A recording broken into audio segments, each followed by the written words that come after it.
Okay जी, welcome back to 75 days challenge.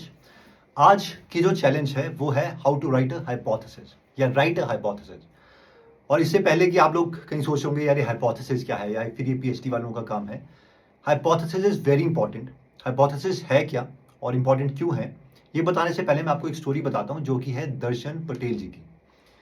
बहुत से लोगों ने हो सकता है उनका नाम ना सुना हो, लेकिन आपने फॉग जो परफ्यूम है, जो डिओड्रेंट है, उसका जरूर नाम सुना होगा। तो हुआ क्या था कि इन्होंने एक कंपनी खोली जिसका नाम था विनी कॉस्मेटिक्स। और ये लोगों के पास गई इंटरव्यू लेने के लिए, यानी डेटा कलेक्ट करने के लिए, जो कि आपने पिछले चैलेंज में किया है। तो इन्होंने पोटेंशियल कस्टमर से, यानी जो लोग ऑलरेडी परफ्यूम यूज कर रहे हैं और हो सकता है वो उनका परफ्यूम भी यूज करें, उनसे काफी ज्यादा इंटरव्यू लेना स्टार्ट किया। जब इन्होंने ये सारी चीजें करना स्टार्ट किया तो इनको एक चीज बार बार सामने आ रही थी, एक ऐसे कैटेगरी ऑफ लोगों के बीच में, कि उनको जो भी वो परफ्यूम यूज करते हैं उनको ब्रांड से लेना देना कुछ भी नहीं था। यानी वो जिस कैटेगरी का ब्रांड यूज कर रहे हैं उनको उससे कोई लेना देना नहीं है। उनको सिर्फ ये था कि वो कितना लंबा चलता है। तो ये एक स्टेटमेंट जो थी वो इनको मिल गई थी, और वो बार बार मिल रही थी। ऑब्वियसली जो अमीर लोग हैं वो जो है, मतलब उनको चाहिए एक महंगा वाला परफ्यूम ही चाहिए, एक ब्रांड है जिसके लिए वो करते हैं। लेकिन मैक्सिमम लोग जिनके लिए प्रोडक्ट बनाना चाहते थे 100-120 रुपए का, वो उन लोगों में उनको एक एक स्टेटमेंट मिल रही थी कि चलता नहीं है, लंबा नहीं चलता, लंबा नहीं चलता, लंबा नहीं चलता।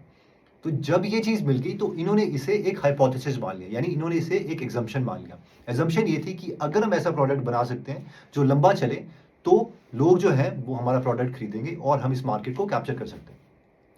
Once they got this hypothesis, इन्होंने सिर्फ इसी स्टेटमेंट पे एडवर्टाइजमेंट बनाई। अगर शुरू की आपने देखी होगी, अभी तो आप देख, जो भी ये फॉग की एडवर्टाइजमेंट आप देखते होंगे कि क्या चल रहा है, फॉग चल रहा है, ये ब्रांड रिकॉल है, ये बाद में हुआ। स्टार्टिंग में जो थी इनकी एडवर्टाइजमेंट वो ये थी कि ये गैस वाला परफ्यूम है। हाँ, दूसरा बंदा आता है कि हाँ गैस वाला परफ्यूम है, अच्छा हम इसको यूज नहीं करते बिना गैस वाला परफ्यूम है। फॉग जो है बिना गैस वाला परफ्यूम है। वो बोलता है क्या फर्क पड़ता है, वो बोलता है फर्क पड़ता है क्योंकि ये लंबा चलता है। और फिर ये दो ग्लासेस थे, दोनों में स्प्रे हो रहा है, एक नॉर्मल स्प्रे हो रहा है, नॉर्मल परफ्यूम का स्प्रे हो रहा है, दूसरे में फॉग का स्प्रे हो रहा है। और फॉग जो है वो काफी भर जाता है उसका ग्लास, और दूसरे वाले का कम हो जाता है। और उस टाइम जो मार्केट लीडर था इंडिया में वो एक्स था।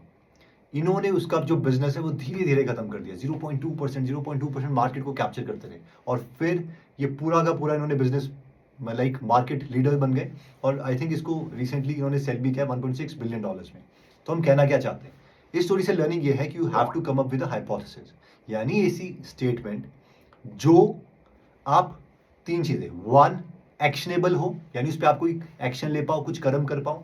टू, इट शुड बी टेस्टिफाइबल, आप उसको टेस्ट कर सकते हो क्या वो ठीक है या नहीं।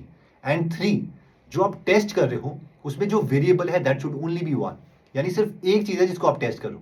फॉर एग्जाम्पल, कल अगर आपने वो डायरी वाला, उसी डायरी के रिव्यूज पढ़े होंगे, तो शायद आपको 5 स्टार रिव्यूज में ऐसा मिला होगा कि वो जो डायरी है वो बहुत ही छोटी है, राइट। तो वो छोटी डायरी है, प्लस हो सकता है उसकी क्वालिटी के बारे में भी किसी ने बात करी हो, प्लस हो सकता है उसके प्राइस के बारे में भी बात करी हो।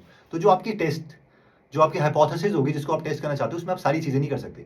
कि अगर अगर आप ये हाइपोथेसिस लिख रहे हो, स्टेटमेंट, अगर AGAR, अगर मैं एक ऐसी डायरी बनाता हूं, मैं हाइपोथेसिस बता रहा हूं, अगर मैं ऐसी डायरी बनाता हूं जो सस्ती हो, जो बड़ी हो, जो अच्छी क्वालिटी की हो, तो मैं भी ज्यादा डायरी बेच सकता हूं, या मैं 1 करोड़ की डायरी एक साल में बेच सकता हूं, लेट्स से। तो ये गलत है। क्यों? One, is it actionable? Yes, action आप ले रहे हो कि अगर मैं डायरी बनाता हूँ और उसको बेचता हूँ। Second, is it testifiable? हाँ, आप टेस्ट कर सकते हो। वो टेस्ट कैसे करना है वो आगे चैलेंज में आने वाला है, कल या परसों। एंड थर्ड, क्या इसमें एक वेरिएबल है? नो, इसमें 2-3 वेरिएबल है। इसमें आप उसकी क्वालिटी भी चेक कर रहे हो, उसमें आप उसका साइज भी चेक कर रहे हो, और बाकी चीजें भी चेक कर रहे हो। तो वो हमें नहीं करना है। तो ये 3 कंडीशंस रिक्वायर्ड है किसी भी स्टेटमेंट को, किसी भी हाइपोथेसिस को बनाने के लिए। One, it should be actionable, it should be testifiable, and three, there should be only one variable which we are testing. तो अब आपको क्या करना है? अब अगेन जो कल वाला टास्क था, जो भी आपने प्रोडक्ट देखा है, क्योंकि मैं आपको एक फ्रेमवर्क देना चाहता हूं कि वो फ्रेमवर्क है क्या। जो भी आपने चीज ली है, उससे कुछ कंक्लूड किया है, उसके ऊपर एक हाइपोथेसिस लिखो। और वो जो हाइपोथेसिस है वो आप गूगल फॉर्म्स में नीचे लिखोगे, जो कि मैंने आपको सेंड किया है। और एक बार जब आपको वो पता चल जाता है, कोई भी उस पर फीडबैक होगा मैं बाद में सेंड करूंगा, एक लाइक उस पर एक वीडियो बनाऊंगा। प्लस ये जो हाइपोथेसिस है वो ट्रू भी हो सकती है, नहीं भी हो सकती।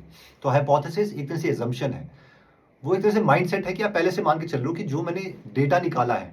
देखो, जो दर्शन भाई पटेल ने, उन्होंने टीम्स भेजी थी, जो कि बहुत महंगी टीम्स होती हैं जब आप भेजते हो, एक रियल सर्वे लेने के लिए, लेकिन उनका जो डेटा होता है काफ़ी प्रोबेबिलिटी है कि उनका जो डेटा है वो एक्यूरेट होगा। आपका डेटा भी एक्यूरेट है, क्यों? क्योंकि आपने ऑलरेडी जो कस्टमर्स हैं, उनके पोटेंशियल कस्टमर्स, यानी किसी और ब्रांड का जो परफ्यूम यूज़ कर रहे थे, आपके एक्चुअल कस्टमर्स, तो आपने उनसे डेटा निकाला है, इन्होंने भी निकाला है, तो आपका फ्री वाला वर्जन हो गया, इनका थोड़ा महंगा वाला वर्जन था, बट इवेंचुअली दोनों ने डेटा निकाला, दोनों एक हाइपोथेसिस में आए and then they started testing it. इनका मैं एक और केस बताता हूँ, इन्होंने एक और प्रोडक्ट लॉन्च किया था फेस के ऊपर स्प्रे करने का।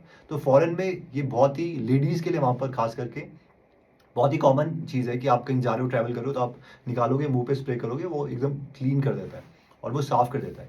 तो यहाँ पर जब ये लोगों से इंटरव्यू ले रहे थे, तो उस टाइम इनकी हाइपोथेसिस आई कि लोगों ने बोला हम इसको यूज़ करेंगे, बट इवेंचुअली वो यूज़ नहीं किया और ये प्रोडक्ट उनको कैंसिल करना पड़ा। तो हाइपोथेसिस का मतलब ये है कि पहले ही हम माइंडसेट लेके चल रहे हैं, हमारी थॉट की क्लैरिटी है कि हम ये चीज़ लॉन्च कर रहे हैं, और लॉन्च करते ही अगर वो फेल हो जाती है तो हम उसको जल्दी रोक दें, लेकिन अगर बड़ी बन जाती है तो उसको डबल डाउन कर लें और उसको पंप इन करके एक मेगा बिजनेस बना दें। तो हाइपोथेसिस का ये है कि वन, हमें एग्जैक्टली क्लैरिटी है कि हम क्या चीज़ कर रहे हैं और क्यों कर रहे हैं, क्योंकि कहीं ना कहीं से हमारे पास डेटा आया है, उस डेटा की एक्यूरेसी होनी चाहिए। एंड थ्री, कि अगर ये फेल हुआ तो हम उसको जो जल्दी है बंद कर देंगे। तो आई होप आपको बहुत मज़ा आ रहा होगा, क्योंकि ये लाइक आई होप आपको रियल वैल्यू लग रही होगी। तो अभी आपके लिए क्या है, जस्ट राइट दी हाइपोथेसिस, चलते चलते ट्रैवल करते हुए बस अपने माइंड में वो थॉट चलाते रहो कि मैं टेस्ट क्या करना चाहता हूँ, क्योंकि जो आप हाइपोथेसिस बनाओगे उसके ऊपर हम कल का चैलेंज करेंगे। एंड मैं जैसे आपको बताया था कि जो 5 दिन है, 1 2 3 4 5, ये सारे कनेक्टेड हैं बिजनेस वाले लोगों के लिए, कि उनको मैं एक फ्रेमवर्क दे पाऊँ।